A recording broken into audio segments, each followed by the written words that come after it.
Meus amigos, a passagem das Escrituras para a qual eu gostaria de chamar a sua atenção nesta noite está aqui no livro de Salmos, e o Salmo de número 51. Abra comigo, ali no meio da Bíblia, no livro de Salmos, este Salmo magnífico, Salmo de número 51. Em sua cópia você encontra na página, estou aqui no Salmo anterior, página número 652. Esse versículo de número 17 em particular, as palavras, queridos, tão profundas de um homem há tantos séculos atrás sobre o que é aceitável diante de Deus. Davi dizendo no versículo 17: os sacrifícios para Deus são o espírito quebrantado, a um coração quebrantado e contrito não desprezarás, ó Deus. Davi ora a Deus pela remissão de seus pecados, e o título desta mensagem é o que envolve o verdadeiro arrependimento. Eu gostaria de chamar a sua atenção a essas palavras de Davi aqui nesse salmo. O que envolve um verdadeiro arrependimento diante de Deus?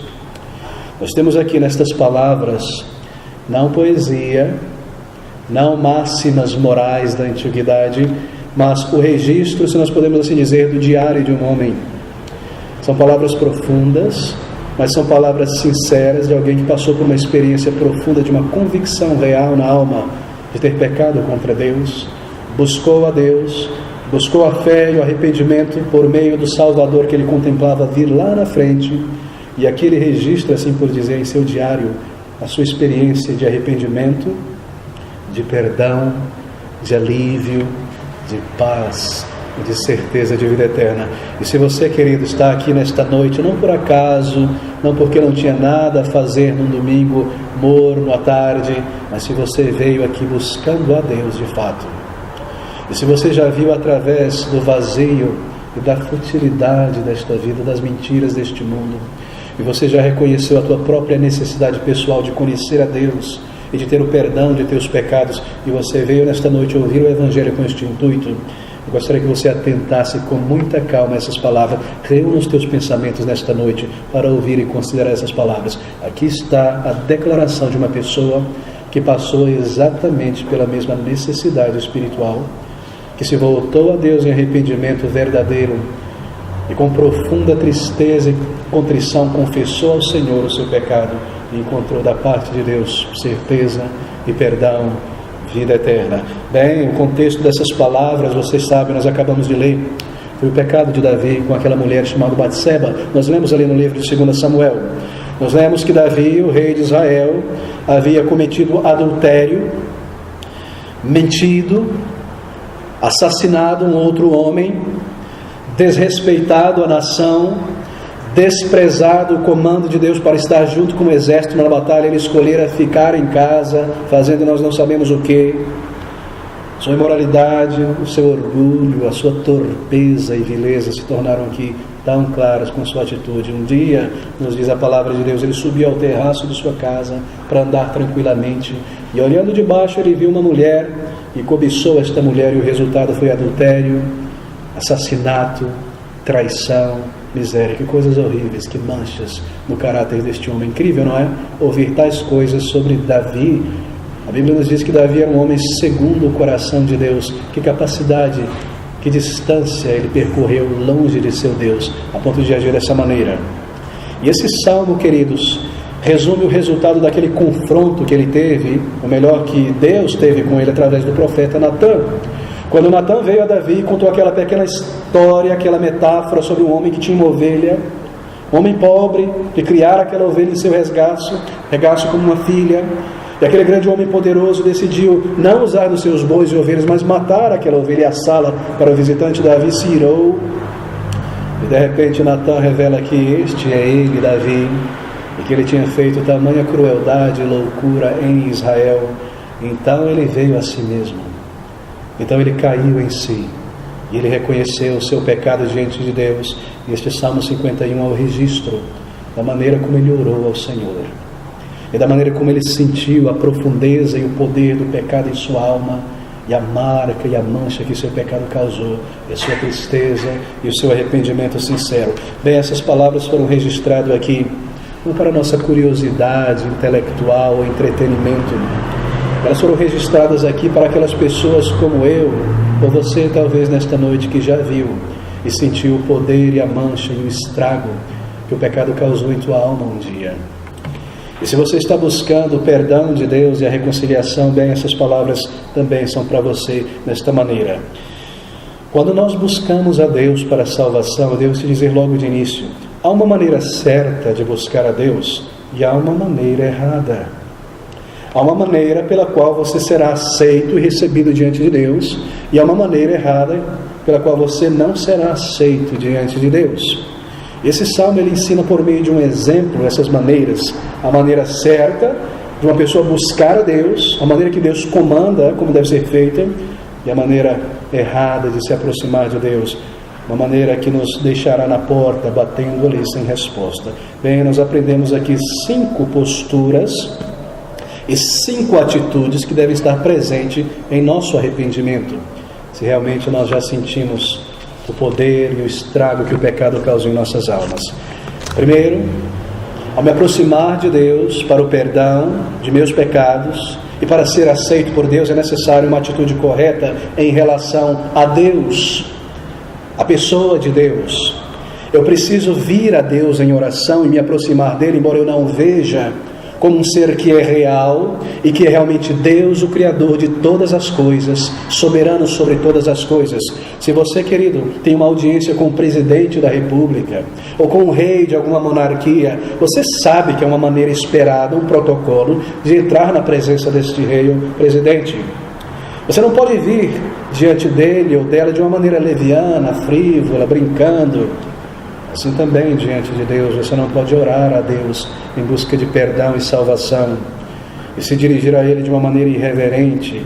Você deve reconhecer que Ele é o Criador de todas as coisas. Que um dia, quando a luz deste mundo se apagar para você, e a luz de um novo mundo se acender e você deixar o teu corpo para trás e subir a presença de teu Criador, você terá que prestar contas a Ele. É nesse senso, nesse sentido, que eu me aproximo diante de Deus em oração. A segunda atitude é que é necessário ter uma disposição correta também.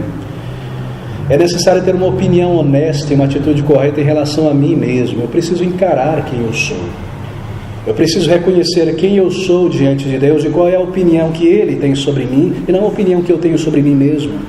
Ao me aproximar de Deus para o perdão e para a salvação, eu preciso ter uma atitude honesta a respeito de mim mesmo, quem eu sou aos olhos de Deus, uma opinião honesta da minha condição, porque nessa situação eu sou a parte ofensora, eu sou o pecador, eu sou o necessitado de perdão, sou eu o culpado, Deus é o justo, é Ele a parte ofendida, é Ele quem deve julgar. Assim, se eu estou buscando a Deus para a salvação, eu preciso primeiramente ter uma opinião correta sobre quem Deus é.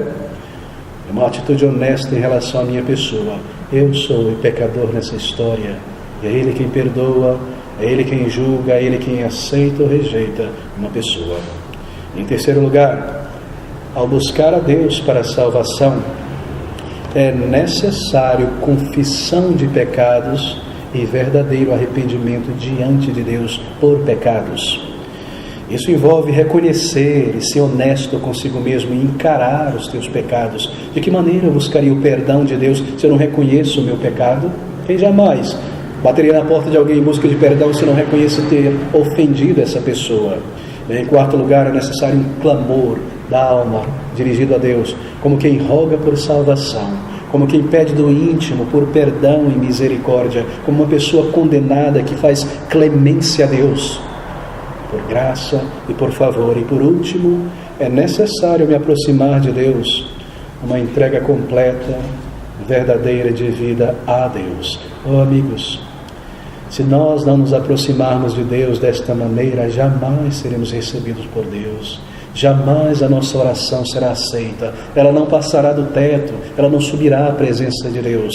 E aqui nós temos, nesse Salmo de número 51, todos esses aspectos que devem estar presentes em uma verdadeira oração de arrependimento. e de entrega verdadeira. É por isso que esse salmo é tão valioso para nós. Aqui estão 5 posturas, 5 atitudes que você deve ter se você realmente está buscando a Deus para a salvação. Bem, você lembra do contexto, não é? O pecado de Davi, o adultério de Davi, enviando Urias para ser morto naquela batalha, para que ninguém soubesse do resultado do seu pecado. E nós lemos que Deus, através do profeta Natã, confronta a Davi, e Davi é movido ao arrependimento, e uma vez que ele foi levado a admitir o seu pecado, então ele passou a ter um imenso desejo de perdão e de paz com Deus. Deus espera o mesmo de cada um de nós. Uma vez, queridos, que Deus tocou em teu coração e te fez ver os teus pecados, a partir daí você começa a desejar o perdão e a paz com Deus e a certeza de vida eterna. No momento em que pela primeira vez nós enxergamos quem nós realmente somos diante de Deus, e que cada um dos meus pecados foram vistos e marcados e registrados por Deus, e que um dia eles serão trazidos à tona e eu terei que prestar conta diante dele, então eu começo a sentir a seriedade e a gravidade dessas coisas. Deixe-me tentar ilustrar algo aqui para você nesta noite. Imagine que um encontro e uma reunião fosse marcada a respeito, nessa reunião o assunto seria você. E ali, naquela reunião, todos os teus amigos, familiares, colegas de escola, vizinhos, primos, pais, tios, pessoas próximas com quem você cresceu, pessoas que te veem na rua, na vizinhança, foram chamados e reunidos. E ali naquele auditório, com muitas e muitas cadeiras, cheio de tantas pessoas, você estivesse sentado ali, e houvesse um telão imenso de altíssima resolução de imagem e de som, e naquele telão passasse tudo aquilo que um dia você fez e pensou e disse, e todos os teus atos e palavras pecaminosas contra Deus, cada pensamento malicioso, cada ato de imoralidade, cada mentira, cada ato de ódio e ira, cada roubo, cada atitude vil, cada expressão de ódio e de orgulho. E se nós pudéssemos ir para além da tecnologia de Hollywood, e naquele telão não fosse mostrado somente o que você fez um dia, mas tudo aquilo que um dia você pensou, imaginou, quando deitado a tua cabeça no travesseiro, no escuro, ou sozinho, quando você imaginou ninguém ver e por horas e minutos você se indulgiu naqueles pensamentos. Talvez, se você estivesse ali, você começaria a se encolher naquela cadeira e a desejar nunca ter nascido e nunca ter sido chamado àquele lugar, não é verdade? Mas o fato é que há um dia e uma reunião quando isso irá acontecer. E quando você for chamado por Deus para deixar este mundo, talvez amanhã, talvez daqui a 10 anos, você deixará o teu corpo para trás e subirá à presença de teu Criador, e todos os pecados cometidos contra Deus se tornarão tão visíveis, e você terá que prestar contas a Deus por cada um deles. Mas talvez você diga, ninguém viu, ninguém soube. Mas sabia que havia uma testemunha ali junto com você, chamada consciência? E naquele momento, quando você decidiu ir contra Deus e pecar contra Ele, esse testemunho disse, não. Uma luz foi acesa, uma sirene foi tocada, e você seguiu em frente em teu pecado, e isso foi registrado. Não há como fugir deste dia. Há uma caixa preta, há um registro. E quando Davi percebeu isso, ele foi tomado por tamanho sentimento de desespero e terror, que o levou a buscar a Deus. E eu gostaria que você sentisse nessas palavras aqui todo esse sentimento que deságua da alma de um homem pecador, ao ser convencido de seus próprios pecados. E aqui nós temos, querido, se você realmente está buscando a Deus nesta noite para a salvação, a atitude que você deve ter em teu arrependimento diante de Deus. Aqui está, Davi teve os seus olhos abertos, E se você já teve os teus olhos abertos, ouça essas palavras. A primeira atitude está aqui, no versículo de número 4. Davi se aproxima de Deus em busca de perdão, com uma atitude correta quanto a Deus. Ele diz no versículo 4: contra ti somente pequei, e fiz o que é mal à tua vista, para que sejas justificado quando falares, e puro quando julgares. Davi entendeu pela primeira vez aquilo que ele parecia saber só de cabeça, que Deus é puro, Ele é santo, Ele é justo, Ele não se mistura com o pecado, Ele não pode contemplar e permanecer na frente do pecado, o pecado não pode existir diante dele.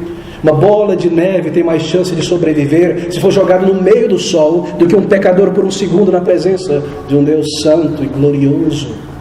Contra ti pequei, diz Davi, e fiz o que é mal à tua vista, para que seja justificado, ele diz, e puro quando julgares.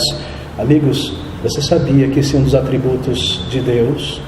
Que Deus, por natureza, Ele é santo, e que esse é um atributo tão tremendo e tão glorioso, que todos os atributos de Deus têm essa áurea chamada santidade, e que o amor de Deus é santo, e a misericórdia de Deus é santa, e a bondade de Deus é santa. Não há injustiça em Deus, não há impureza em Deus, não há mancha, tortura, qualquer que seja em Deus. Davi, pela primeira vez, se aproximou do seu Criador, reconhecendo que Ele é santo e que o seu pecado foi uma mancha no seu próprio caráter diante de um Deus santo, e que Deus deveria puni-lo, e que Deus deveria condená-lo, e que Deus não poderia fechar os seus olhos para o seu pecado. Ele não apenas é um Deus de amor, mas Ele é um Deus de santidade. Você já aprendeu sobre isso algum dia? Há uma visão, uma concepção errada que reduz a Deus como um homem apaixonado, em desespero por um relacionamento como seres humanos. Já viu isso? Há muitas músicas evangélicas que trazem essa ideia. Deus está desesperado para ter um relacionamento com alguém, Ele está vazio lá, sozinho. Não, queridos, Deus é autossuficiente. Ele existe desde antes da eternidade. Ele não precisa do homem, da criatura, para ter prazer ou plenitude em si mesmo. Ele é santo, santo é o Senhor, eterno, justo, glorioso. Puro quando julgares. Julgares? Deus julga. Oh, certamente um dia marcado para esse julgamento. O pecado é contrário ao caráter de Deus. Deus odeia o pecado. Deus está determinado a punir o pecado e extirpar todo o pecado do seu universo. É por isso que é um dia de julgamento e prestação de contas. É por isso que um dia o Salvador voltará a este mundo não mais como Salvador, mas como juiz, para destruir este mundo e refazê-lo. E o mundo não haverá mais pecado, nem mancha, nem homens e mulheres pecadores, mas somente aqueles que um dia reconheceram o seu pecado e buscaram perdão e a salvação com Deus. No versículo 6 ele diz: eis que amas a verdade no íntimo, e no oculto me fazes conhecer a sabedoria. Talvez a palavra amas poderia ser traduzido como procuras. Veja novamente: eis que procuras a verdade no íntimo. Deus é a própria verdade. Se eu quero conhecer o propósito e o significado da minha vida, é Deus quem revela isso. Qual é o significado da criação? Porque este mundo, tantas pessoas, é Deus quem o revela. O sentido sobre a vida, sobre o ser humano, sobre o futuro, o propósito da vida. Deus é a verdade com V maiúsculo, porque Ele trouxe à existência todas as coisas. E Ele se revela através da sua palavra. E Davi está dizendo: eis que procuras ou amas a verdade no íntimo. Sabe o que isso quer dizer? Que Deus, quando Ele olha sobre você e sobre mim, pessoas criadas à imagem e semelhança dEle, e te deu um tempo para viver neste mundo e um propósito para buscá-lo, Ele olha no íntimo do teu coração e Ele procura por verdade, porque Ele ama a verdade, mas Ele não encontra. E o que Ele encontra é mentira, e sujeira, e ódio, e vícios, e engano, e cobiça. Eis que amas a verdade no íntimo e não nos lábios, e no oculto me fazes conhecer a sabedoria. Amigos, é necessário essa postura de reverência para se aproximar de Deus.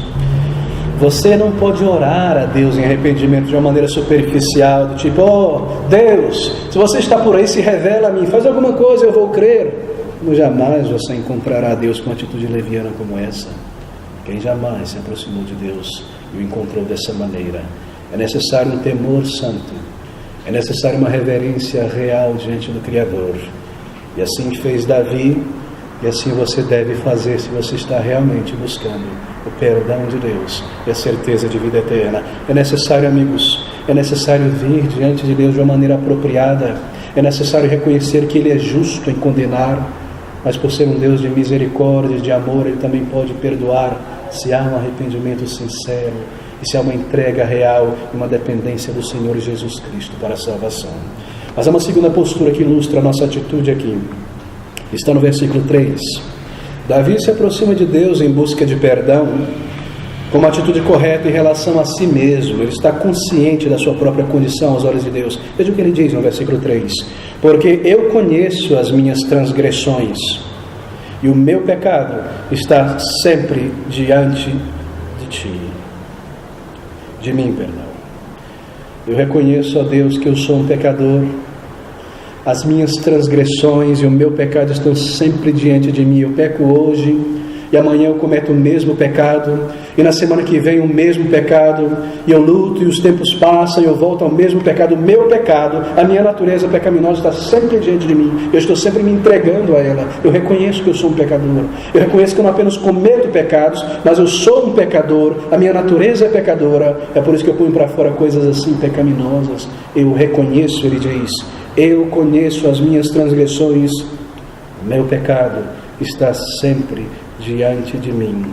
Será que você está cônscio de que essa é a tua e a minha situação diante de Deus? Oh, amigos, o pecado são atos, são palavras, são pensamentos, mas o pecado também é um status, uma natureza, uma condição.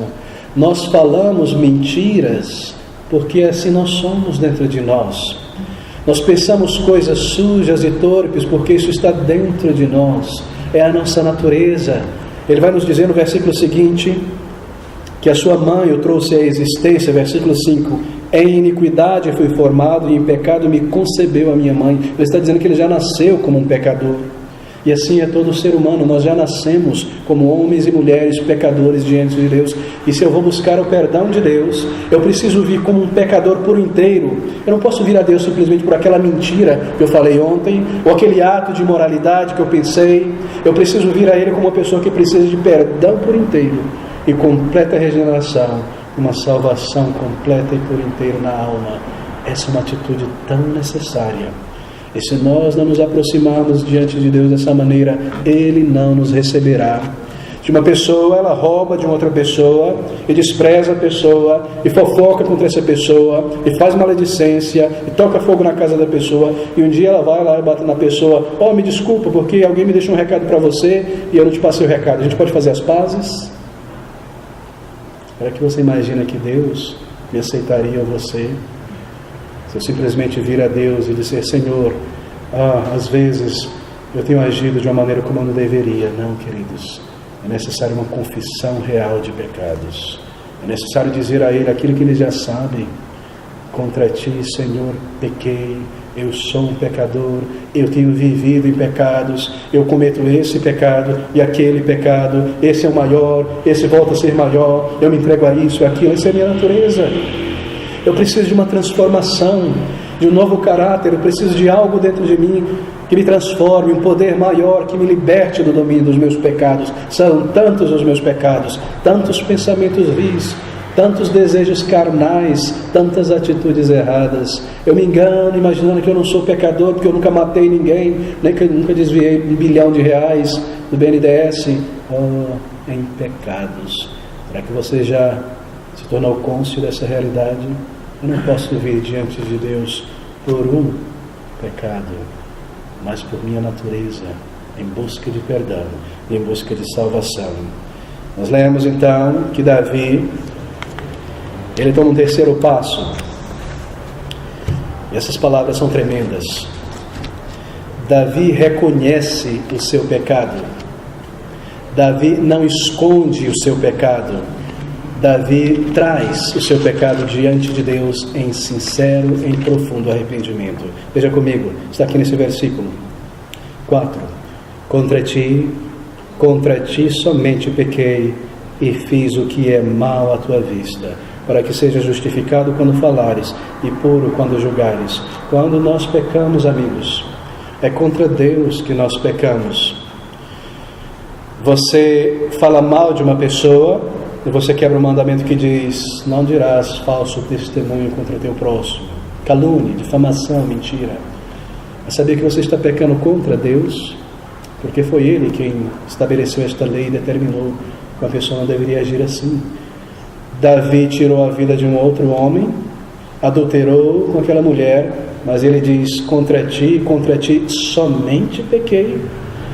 Será que você percebe a lição aqui? Todo pecado cometido é contra Deus. Cada palavra, cada ato, ainda no meu íntimo, sozinho, é contra Deus. Eu sou um pecador contra Deus. Eu preciso vir a Ele dessa maneira, em verdadeiro arrependimento, em completa entrega. Essa é a terceira postura necessária. Você reconhece a glória e a santidade de Deus. Você tem uma opinião honesta sobre si mesmo, encara os teus pecados. Então você confessa por inteiro e diz: Senhor, eu tenho pecado contra Ti. Eu tenho agido assim e assim e assim. Perdoa os meus pecados. Salva a minha alma. Me purifica, me transforma. Pecados devem ser confessados e arrependimento deve estar envolvido. Deixe-me tentar explicar o que é arrependimento, porque eu estou tentando fazer nesta noite de maneira tão simples, explicar esses grandes elementos envolvidos na conversão. Arrependimento, amigos, não é remorso. Qual a diferença entre arrependimento e remorso? Talvez isso te ajude nesta noite.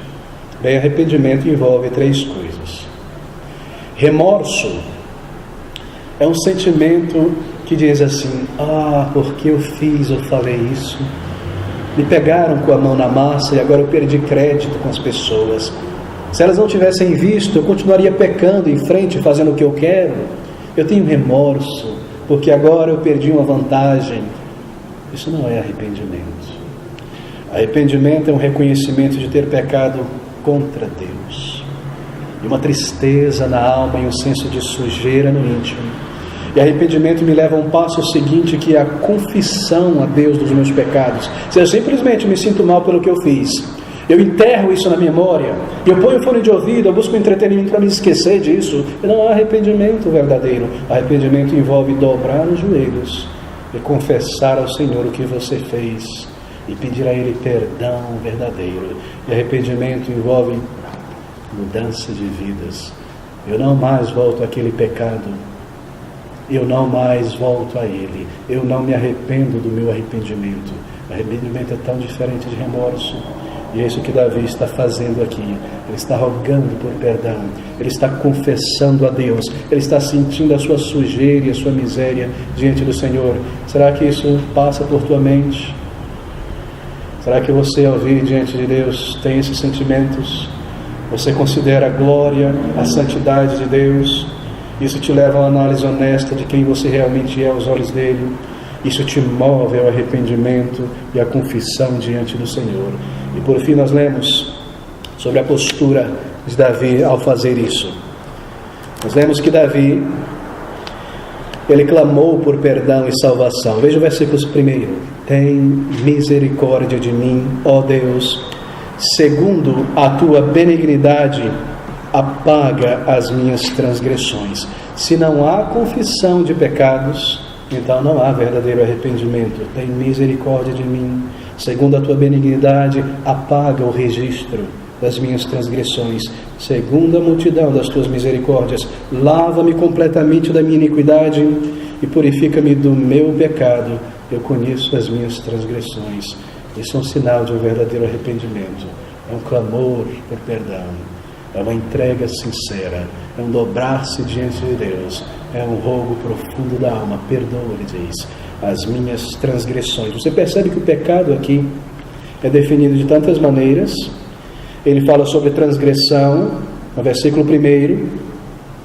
No versículo 2 ele fala sobre iniquidade. Em outro salmo ele fala sobre torpeza. Essas são nada mais do que facetas do pecado. Cada pecado envolve transgressão, porque é o quebrar da lei de Deus. Cada pecado envolve iniquidade, uma atitude vil diante dos olhos de Deus. Cada pecado deixa uma mancha na alma, a poluição do pecado, que é a culpa dentro de nós. E essa culpa permanecerá ali até que o pecado seja perdoado, para que a culpa seja removida. Ele roga, ele clama. Amigos, é isso que você deve fazer nessa noite.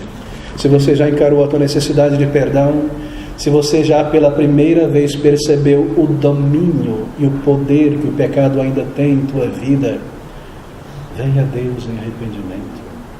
Reconheça a glória e a santidade de Deus. Reconheça a tua natureza e necessidade de perdão. Confesse a Ele. Clame por vida. Clame por salvação. E clame por perdão. Veja o versículo 7.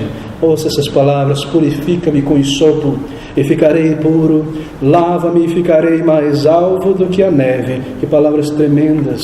Davi sabia que o seu pecado não poderia ser facilmente removida. A mancha foi muito profunda. Pecados de roubo, de mentira, de assassinato, de adultério não poderiam ser facilmente removidos. Toda mentira, querido, causa uma grande mancha em nossa alma.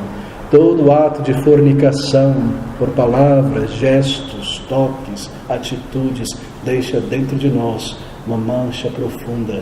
Isso não pode ser removido facilmente. A nossa imoralidade está profundamente marcada no tecido da constituição de nossas almas. Ir à igreja não limpa isso. O batismo não pode limpar isso. Participar de uma campanha de oração não pode limpar isso. Subir uma escadaria de joelho não vai limpar isso. Ter bons pensamentos sobre Deus ou sobre o cristianismo não limpa essa mancha. É necessário algo muito mais profundo. E ele usa o termo no versículo 7. Purifica-me com hisopo e ficarei puro. Lava-me e ficarei mais alvo do que a neve. Davi não imaginava que seus pecados terríveis poderiam simplesmente ser esquecidos. Ele usa 4 palavras aqui que expressam o desejo de ser purificado. Versículo 1, apaga as minhas transgressões. Versículo 2, lava-me completamente. Ainda no versículo 2, purifica-me do meu pecado. No versículo 7, purifica-me com hisopo, apaga as minhas transgressões. Há algumas manchas que você pode apagar, por exemplo, mancha de ortografia. Você pega um errorex, não é? Uma fita, e apaga, e some, escreve por cima de novo.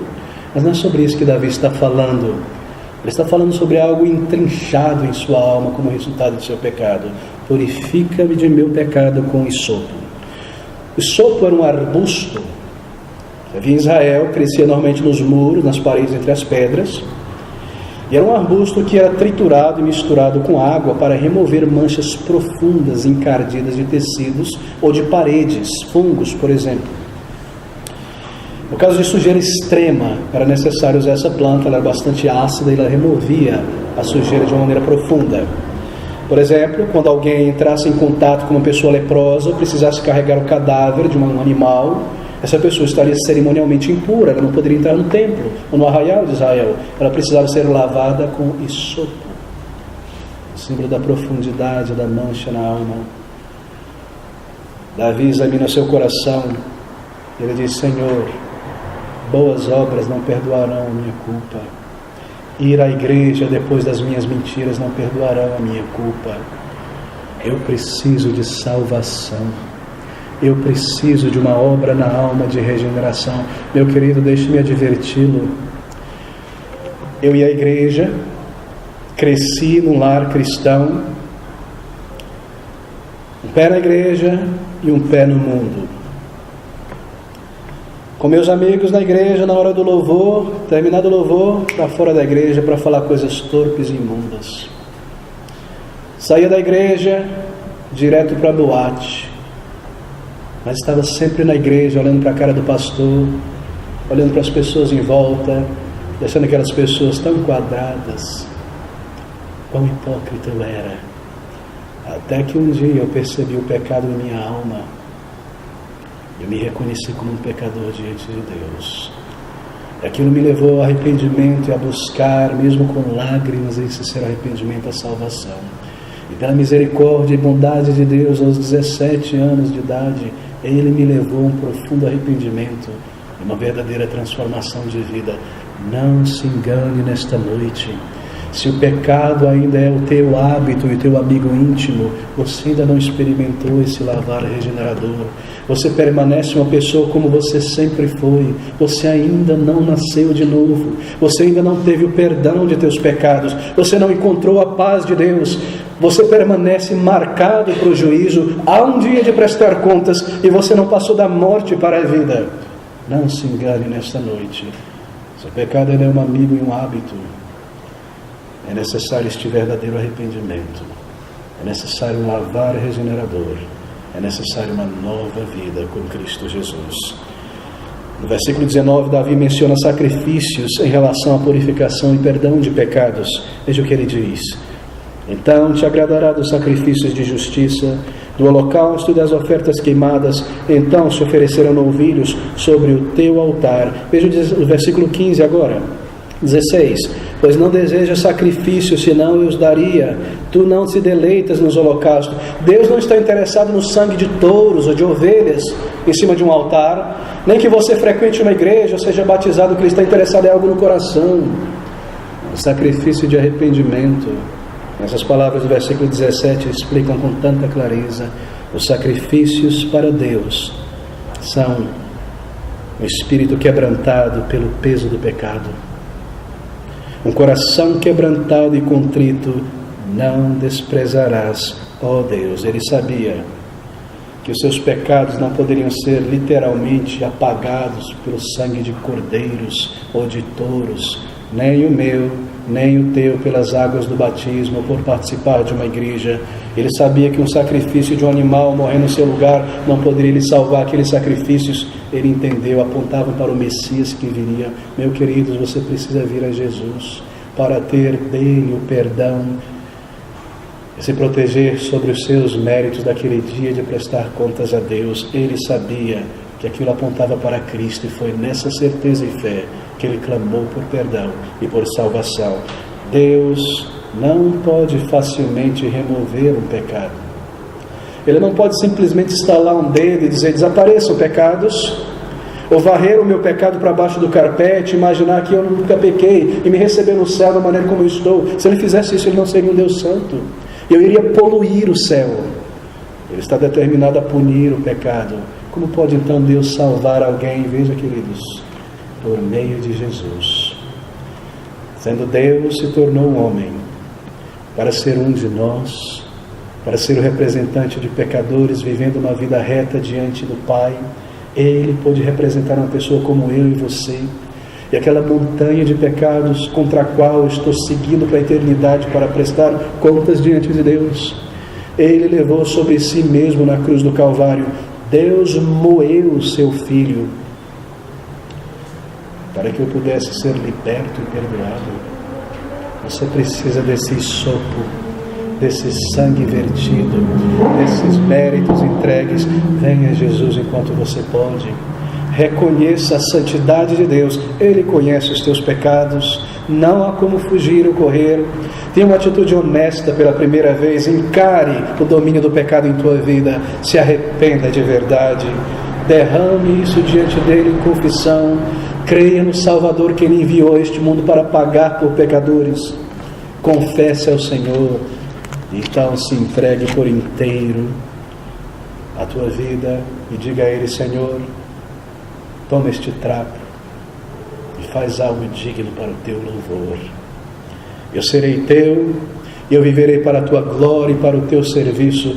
Toma a minha vida, eu não mereço ser perdoado, mas eu venho como um pecador crendo que Jesus Cristo veio por pessoas mesmo como eu. Faça isso dessa maneira. Ore ao Senhor, mesmo nesta noite. Se entregue por inteiro, se derrame em arrependimento e clame por vida e salvação. Entregue a tua vida a Ele. E você poderá dizer como Davi, nessas palavras do versículo 32, ou melhor, do versículo 19: então te agradarás dos sacrifícios de justiça, dos holocaustos e das ofertas queimadas. Então se oferecerão novilhos sobre o teu altar. Sabe o que é isso?